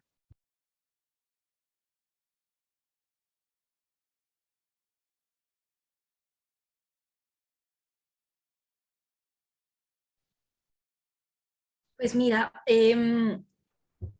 sí, tú tienes razón. Yo justamente siento muy poderoso todo lo que implica el trabajo que se está haciendo en la Argentina en la recuperación, incluso de los juegos callejeros, hablando más de un sector urbano, ¿no?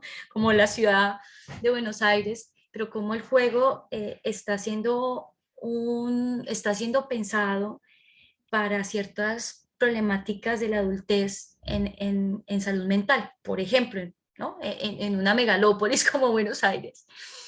Y mi experiencia con el juego es que cuando uno juega, la creatividad se exacerba y entonces uno constituye unos espacios de socialización únicos, hasta con gente que no conoce.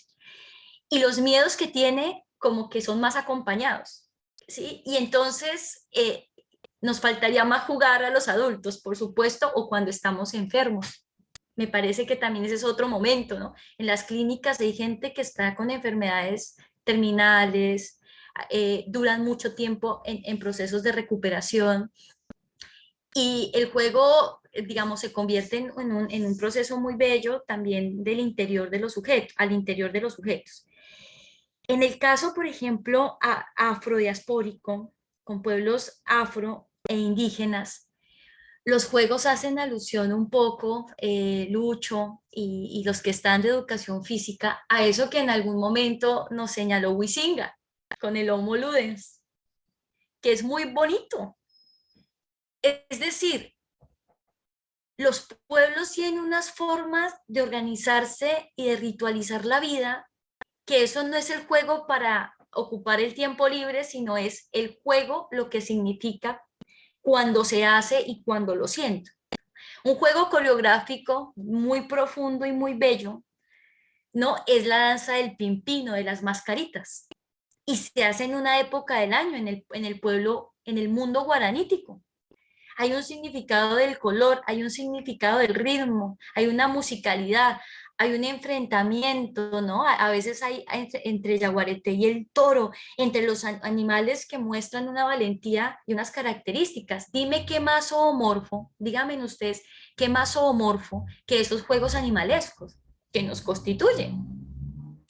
Entonces, cuando empiezas a ver, uno empieza a ver que hay jugarretas y hay sentidos del humor cotidianos que se dan cuando van a pescar, cuando van a recolectar, cuando cuidan a los más pequeños, el mayorcito cuida al menor, cuando están ellos yendo solitos al monte coetáneos a buscar lagartija para la chuña, de patas negras. Esos elementos implican también conocer y saber. Entonces, por eso, ¿qué tanto habría que indagar, cierto? Para tratar de empezar a ver que hay otras formas de concebir esos procesos que el juego incluye, que también es la espiritualidad y la ritualidad, ¿no? Que también significan otros estadios para nuestros niños y niñas. Y entonces, pues ahí, digamos, yo quería hacer como ese comentario, Lucho, no sé si responde a la pregunta, pero hay un montón de elementos por hacer. Cuando el niño va a la pesca, el niño tiene una red tijera pequeñita y puede ser que no pesque el mismo animalito del adulto, pero el gesto imitativo, ¿no? Implica, ¿no? Reconocer que hay una fuerza del agua, que hay una fuerza corporal, que a veces se tiene, a veces no, ¿no? Y eso no es ni malo ni bueno, es su constitución. Yo veía una vez una foto de unos niños que estaban haciendo adobes más pequeñitos y los adultos estaban haciendo adobes para sus casas, ¿no? En el caso de Bolivia, y decían, uy, eso es trabajo infantil, eso es maltrato infantil. Yo decía, pero ¿cómo los están maltratando? Si ellos están jugando con una carretita a lo que están haciendo los adultos de manera significativa. Ahí no hay, ¿no? O padres que dicen, yo mando a mi hijo a estudiar a la escuela, no a que trabaje en la tierra. Si usted lo está poniendo a un proyecto productivo pedagógico, yo lo llevo es para que aprenda. No lo llevo a que haga más de lo mismo que hace en la casa, ¿no? Por ejemplo, uno escucha todo eso, que es lo que se está escuchando ahora cuando se trabaja una idea de educación intercultural bilingüe. Entonces, pues, ¿qué tanto falta para ello? ¿No? Y implica ver esas incluso autoridad y autoritarismos que se nos filtran, esas exclusiones, ¿no? Que se nos filtran. Es inevitable, pero cuando somos alfabetos contextuales y biográficos, podemos tener otras lógicas de razonamiento, más desde el sentir y pensar de los pueblos. Entonces, bueno, eso sería, Lucho. Lucho, yo primero, Xiomara, un gusto escucharte, la verdad que estoy súper agradecido, me parece muy interesante. Cuento algo de la cocina, cuando Lucho me invita a la charla, le dije, che, qué bueno, porque de hecho yo creo que hay un faltante de esta perspectiva que traes, Xiomara, en lo que planteaba yo, digamos, pero no un faltante mío, digo, como un faltante en términos de política pública, de qué manera realmente incorporar una perspectiva que dé cuenta de esto, ¿no? O sea, recién mencionabas el caso de Bolivia, ahí, digamos, hablan de un país plurinacional, entonces ahí ya de entrada es una obligación que tiene el Estado, yo creo que en eso estamos lejos. Con respecto a tu pregunta, Lucho, yo dejaría abiertas dos preguntas ahí, te hago trampa y te respondo con dos preguntas. Una sería, ¿de qué manera logramos que realmente entre el juego, la perspectiva esta que traía Xiomara de la mirada de las infancias, de la voz de las infancias, de qué manera habilitamos que entre esa mirada realmente en el modo que pensamos nuestra sociedad, ¿no? De qué manera habilitamos que eso sea una realidad en las políticas públicas, en las leyes, de qué manera permea esa perspectiva en las instituciones, y lo digo de verdad, no demagógicamente, ¿no? Que creo que es lo que en general sucede. Esa sería como una pregunta. Y en el juego, ¿no? Con toda la potencia que tiene el juego, y ahí me hago pie a la otra pregunta, que es, ¿cómo hacemos para mantenernos lejos de esa idea de la banalidad del mal, ¿no? Y porque digo, el juego entra de muchas maneras, ¿no? Y el juego entra también en esas múltiples maneras, banalizando realidades, disfrazando, ¿no? Siendo cómplice. Entonces el juego tiene un poder transformador, y Lucho, bueno, nos hemos encontrado en un montón de espacios, uno siempre apuesta al juego, en las cosas maravillosas que suceden, pero también hay una banalidad del mal. Vemos en estos tiempos de marketing político muchas personas con una intencionalidad muy perversa, que de repente se apropian de algunas herramientas, ¿no? Entonces, en esta idea de la posverdad, ¿qué hacemos con eso? ¿Qué hacemos con esas perspectivas? Yo quisiera dar solamente 2 ejemplos de esto que estoy diciendo en lo concreto, ¿no? La primera cosa que nos pasó en la pandemia con respecto a las niñas, los niños, fue pensar, y yo no estoy haciendo acá una evaluación médica, porque no es lo que estudié, no voy a opinar de lo que no sé, pero digo, como humanidad, y por lo menos en nuestro país, lo primero que hicimos fue pensar que los niños y las niñas eran súper contagiadores. No sé si se acuerdan de eso. Evidentemente no estoy juzgando a quienes tuvieron que tomar decisiones dificilísimas para resguardar la salud en el contexto de una pandemia que no teníamos ni idea qué iba a pasar. Pero nuestra primera perspectiva fue pensar eso, y de hecho yo fui parte de una mesa nacional que aglutinaba 15 ministerios que tuvo que sacar una resolución, o sea, con poder de ley, que decía que en un hogar donde había una sola persona adulta cuidando, autorizaban a que saliera con ese niño o esa niña a hacer las compras. O sea, esto tuvo que haber una reunión entre 15 ministerios para que en nuestro país, en un momento, vos salieras a la calle con un niño y una niña.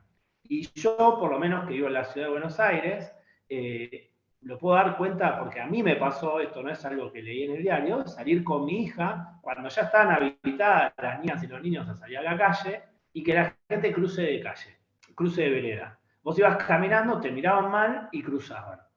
Y a mí lo que me parece súper poderoso de esto es que hay un proceso de amnesia colectiva, así como lo hay sobre otras cosas, y nos olvidamos que esto pasó. Nos olvidamos. Lo cierto es que nos olvidamos. Entonces, a los niños y niñas de nuestra sociedad, que en un momento los pusimos en ese lugar, y que por lo menos yo que me dedico a estudiar estas cosas, a visitar escuelas, digo, más allá de experiencias personales, digo, doy fe de que esto sucedió. El primer recibimiento que tuvieron en sus lugares fue con una persona vestida de astronauta que les tiraba alcohol en gel y que no les decía bienvenida, qué lindo recibirte acá. Insisto, no estoy juzgando, no estoy ni subestimando lo peligroso que era la pandemia, ni cuestionando las medidas sanitarias. No tengo una opinión al respecto porque odio a la gente que habla de lo que no sabe. Lo que sí quiero decir es que hubo un hecho concreto que pasó que fue ese. En 100 años evaluaremos si estuvo bien o no desde el punto de vista médico. Ni me interesa entrar en ese tema, no quiero ni abrir esa pregunta. Lo que veo es que eso es algo que pasó y que socialmente, ¿cómo lo procesamos? Con una amnesia colectiva. Absolutamente con una amnesia colectiva. En ningún momento estamos diciendo, che, mirá, pasó esto, veamos qué hacemos, cómo están nuestros niños, cómo están nuestras niñas, cómo procesaron la cercanía de la muerte. Yo me acuerdo del momento ese que hablaba con un psicomotricista, Daniel Kalmens, y decía, che, ojo, porque los niños y niñas aceptaron quedarse encerrados.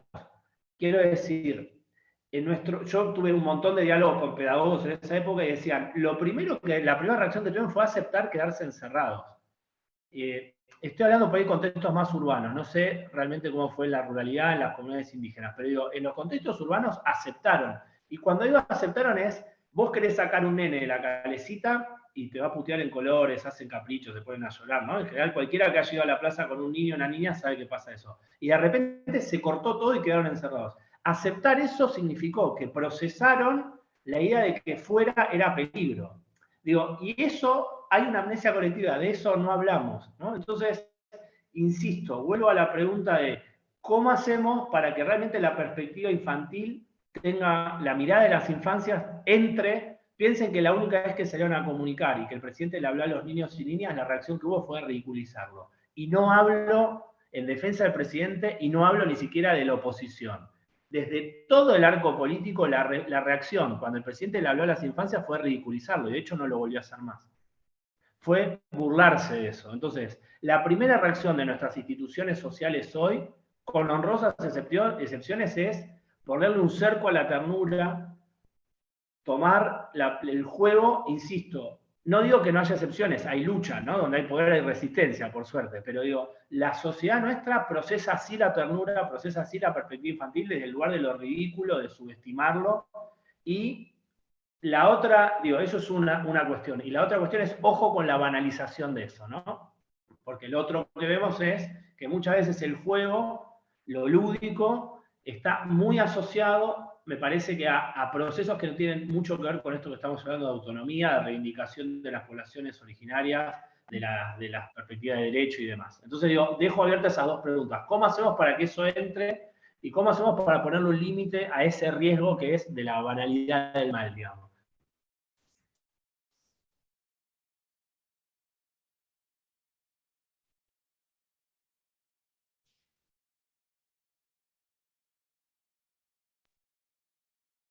Gracias, Lea. Hay que hacer otra webinaria. Muy interesante lo que compartís, lo que abrís, lo que traes. Sí, sí.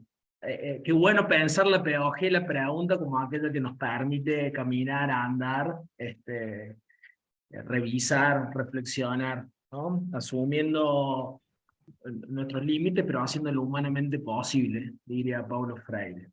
Nos quedan todavía unos minutitos, nos queda todavía un tiempito para intercambiar, para preguntar. Ha habido, bueno, ahí sí compartí un material.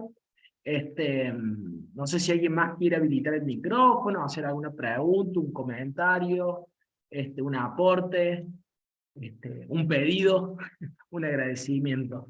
Ahí estamos, ahí dejamos ahí abierto el micrófono.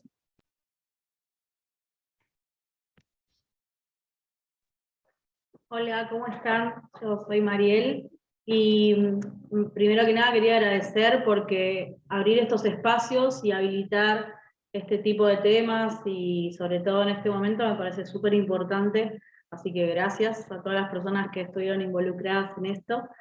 Y en segundo lugar, me parece súper importante también esto que decían recién, de pensar el juego como un derecho, también como una política pública, y ver de qué manera se pueden habitar estos espacios dentro de las ciudades, dentro de las diferentes comunidades, dentro de cada núcleo social, y también habilitar el diálogo para ver cómo llega el juego también a las infancias y también a toda la formación social, a nosotros y a nosotras como personas adultas.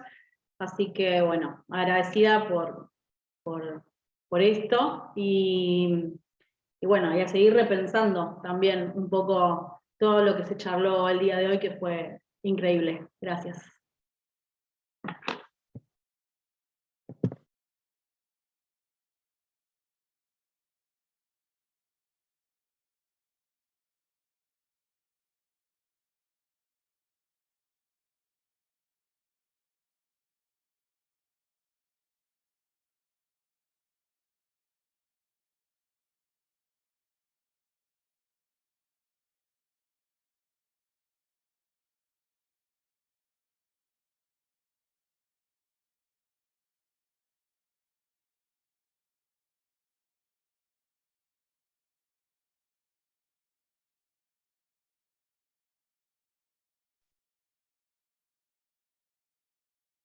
Bueno, sigue la posibilidad, mediante el chat, sigue la posibilidad de habilitar un micrófono, nos quedan unos minutitos. La intención es cerrar bueno, con algunas palabritas de Lea, de Sio, que nos puedan compartir, y también recuperar ese lado, ¿no? Afectivo, como bien dice Leci, también sus sensaciones, cómo se han sentido. Invitar también a quienes nos están acompañando, ahí lo veo a la amiga Rubín de Río Gallego, a quienes nos están acompañando en esta charla, también a compartir cómo se han sentido. No es con ánimo de cerrar, simplemente ir como invitando también preguntas, comentarios, sensaciones para esta última parte de este convite, de este webinario en esta segunda semana universitaria de las infancias. Permiso, Lucho, si se puede. Bueno, tomando en cuenta un poco lo que decía Leandro recién, que le sucedió a él, ¿no? Con su propia hija. Por acá también, acá en lo que es Río Gallegos, Patagonia,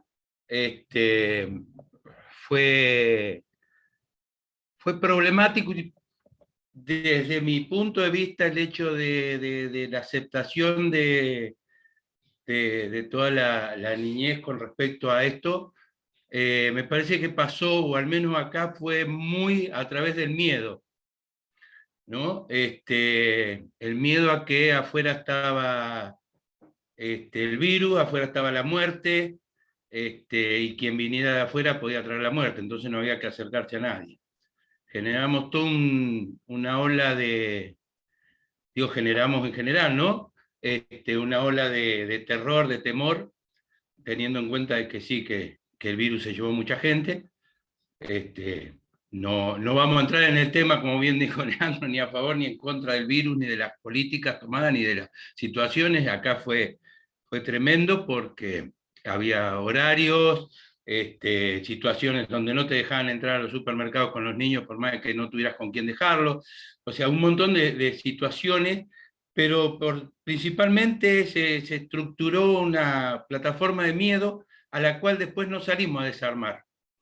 Quedó armada en ese no acercarnos, y creo que con el tiempo va a ir, si no revertimos la situación, se van a ir notando cada vez más esas situaciones de el alejarnos, por más que muchos decían, sí, es un alejamiento físico, pero no de corazones, y demás. Creo que el hecho de la aceptación de esas niñez que no pidió ir a la plaza, no pidió ir a la hamaca, a la calecita y demás, ese miedo no queda, no se va solo con un lavado de ropa y salgamos a divertirnos, ¿no? Creo que fue muy fuerte para ellos esa situación y no se ha visto que se saliera a contrarrestar todo lo que se hizo. Es más, por ahí vienen las situaciones que dicen, uy, otra vez al barbijo, bueno, que muchos se jactan de cómo los niños aprendieron simple, antes de abrir la puerta, ponerse el barbijo, y demás, toda la forma de contrarrestar esa situación, y bueno, pero no se volvió a revertir esto, ¿no? En el sentido del acercamiento desde la parte más de la amorosidad y de la parte humana, digamos, ¿no? Al menos por estos lados no se ha visto esa situación, ¿no? O sea que es para repensar y tenerlo presente también. Y bueno, y agradecer por supuesto el espacio y poder escuchar a ambos, hace muy lindo y enriquece. Desde ya, agradecido.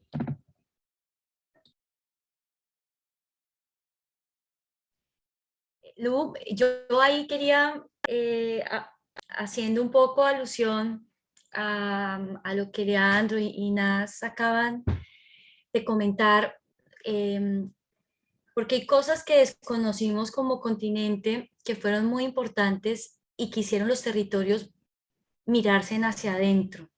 Y a mí me llama mucho la atención algo que ocurrió en el pueblo de donde yo vengo, y es pensarse los sistemas de salud intercultural propios. Es decir, la gente no se medicalizó, la gente tuvo controles territoriales, pero la gente volvió otra vez a estar más en comunidad.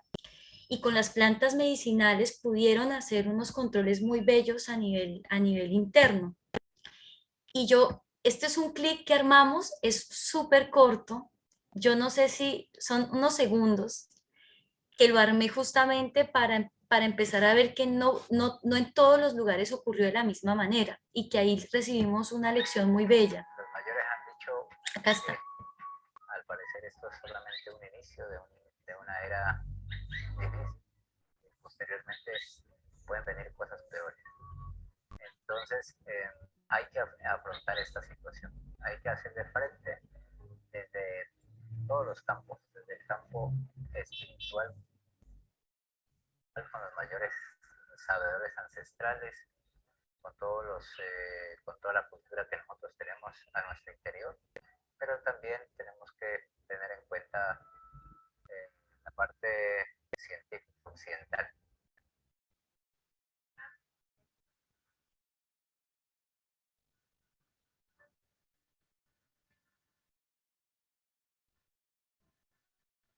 en Jambaló, al norte del Cauca, las autoridades indígenas y mayores espirituales coordinaron procesos distintos a nivel de salud intercultural. Los comuneros que se encontraban por fuera de su territorio con alguna situación de vulnerabilidad, se les otorgó un permiso especial para ingresar.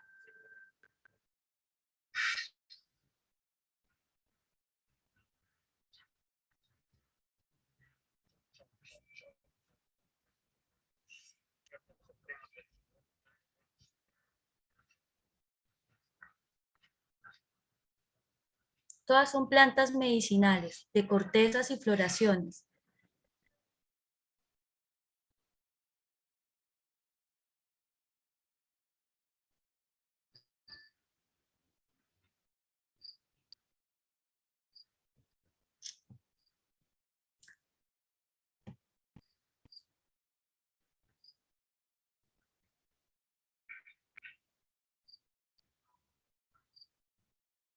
Nosotros hemos tenido la gran fortuna de que primero que la comunidad nos acompañamos.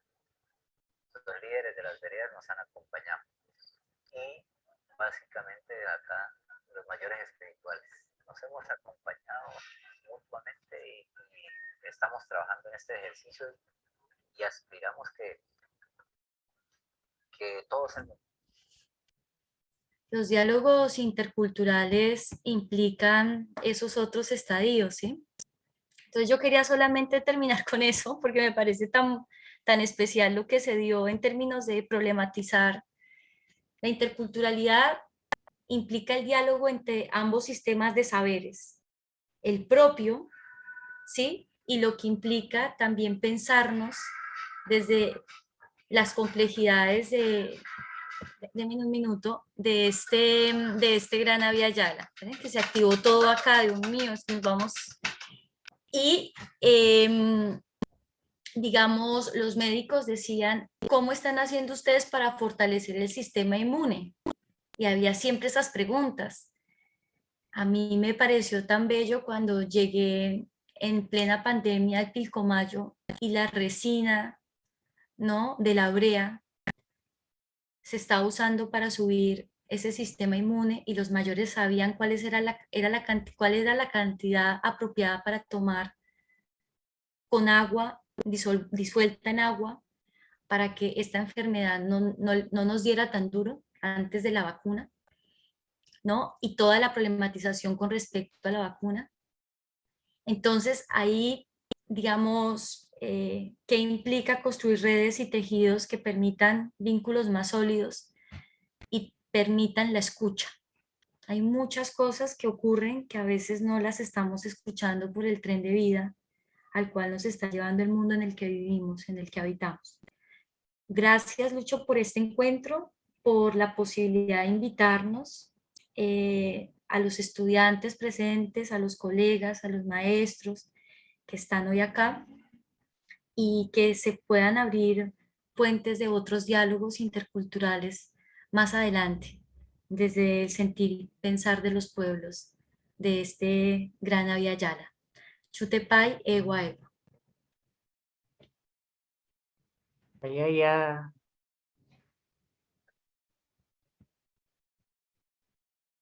Yo quisiera compartir una cosita, Lucho, si se puede. Lucas, nos O quedan ya muy estamos poquitos finalizando. minutos. Bueno, Perdón, ahí le quería habilitar a Lea. Perdón, disculpa. Ahí a Lea, porque a las 20 tenemos que dejar la sala de Zoom. Lea, palabritas. Si querés escribirlo, Lucas, para... Muchas gracias a las estudiantes, a los estudiantes por haber participado de esto, a quienes participaron también desde otros ámbitos. Siempre es lindo participar en estos espacios. Muchas gracias, Lucho. Siempre encontrarnos es un gusto. La verdad que es un poco revitalizante para quienes estamos cumpliendo cargos en la función pública. A veces en el día a día es complejo, estás todo el tiempo solucionando cosas, pensando cosas, entonces poder parar un poco, pensar, escuchar otras voces, siempre es muy revitalizante. Un gusto conocerte, Xiomara, haberte podido escuchar, muy buena la perspectiva.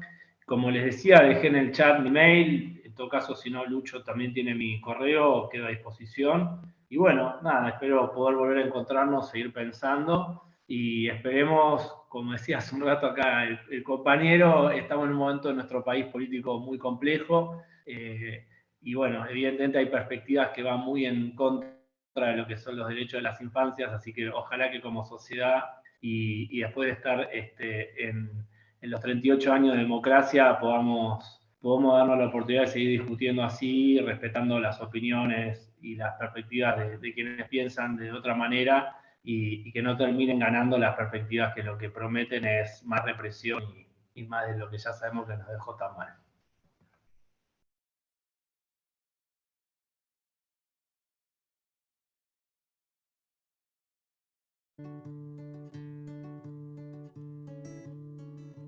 Bueno, así como empezamos con una musiquita, nos vamos con una musiquita también.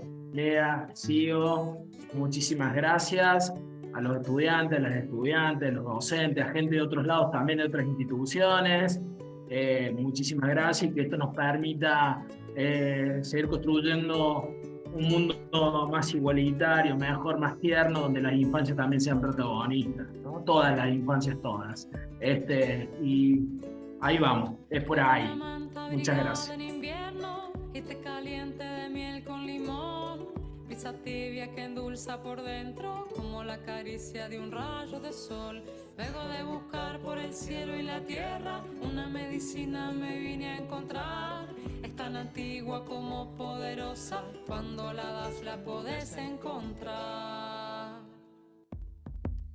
Un abrazo te doy, un abrazo me das, cura del corazón, calma el alma y da paz. Un abrazo te doy, un abrazo me das, cura del corazón, calma el alma y da paz.